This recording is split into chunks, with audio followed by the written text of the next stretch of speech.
Hi guys, this is Ariane and I am an ALT here in Japan. So if you don't know what an ALT is, it stands for Assistant Language Teacher. So I teach English here in Japan. And today I finally decided to make a video about the JET program because a lot of people have been asking me about it. Well, actually not a lot, but yeah, people have been asking me about it, like how I got in and what it's like to teach here and stuff like that. So I will try to answer all of your questions in this channel. But first, in this video, I want to talk about the options if you want to apply to JET, and let's find out if you're eligible. Okay? So first, if you want to apply to JET, you have three options.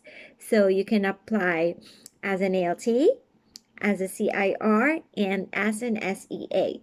So first, what is an ALT? Again, it stands for Assistant Language Teacher. So you will be teaching English and you will be working in schools. So it's either public school or private school. So it depends. And when you work as an ALT, Japanese is not really required. But of course, it will be helpful if you know basic Japanese sentences. I mean, for your daily survival. But at work, you won't really need to speak Japanese because you will be working with a Japanese teacher of English. So he or she will explain the lesson in Japanese, and then your job is to make learning English fun. So that's our job. Okay. But for the next position, for the CIR, oh, by the way, CIR stands for Coordinator for International Relations. So for this position, Japanese is required because they'll be needing to, or you will be needing to translate from Japanese to English or from English to Japanese. So there. So again, for the CIR, it's required. I think at least N2 level of Japanese is required for the CIR. But for the ALT position, Japanese is not required. Okay, so the third option, if you want to apply to JET, is as an SEA. So SEA stands for Sports Exchange Associate, I think. So I'm not sure if they're still hiring SEAs. So I don't know if it's only for the Olympics. So yeah, but I'm sure that they will still hire CIRs and ALTs. So if you're confident with your Japanese speaking skills, you can try applying for the CIR position.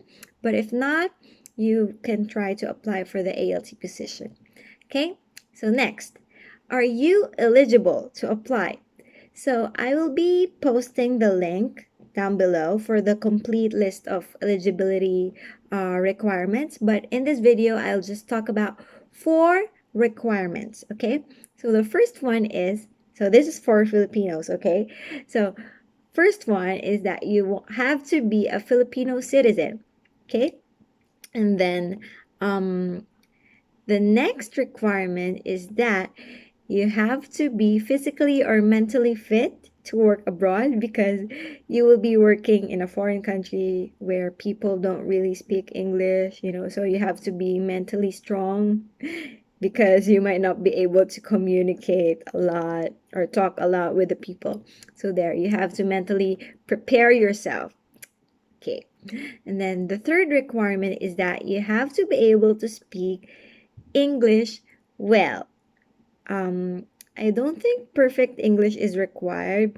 I think it's okay as long as you know the basics of grammar, or as long as if you can pronounce the words clearly or properly. I think it's fine. So there.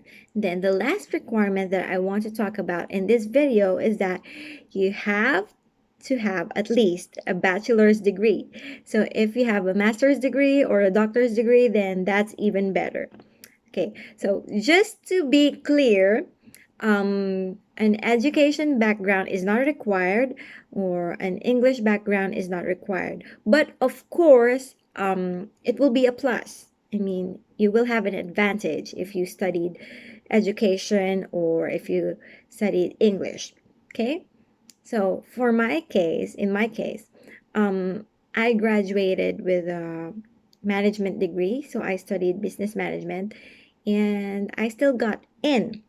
I tried to get units, CPE units, but I didn't really finish. So I only finished 3 units, so I don't think that counts. So I don't, you know, it's not really important. I mean, it's important, but it's not a requirement. Okay. So you don't need to worry about it that much. It's just an advantage. Okay, so there. I think I want to share or talk about the application process in the next video. So I want to cut this short. So for today, I think that's it. So if you have some questions, feel free to leave a comment down below, and you can also subscribe to my channel if you want to. You may also click the notification bell if you want to be notified when I upload a new video. So yep, thank you for watching. Goodbye.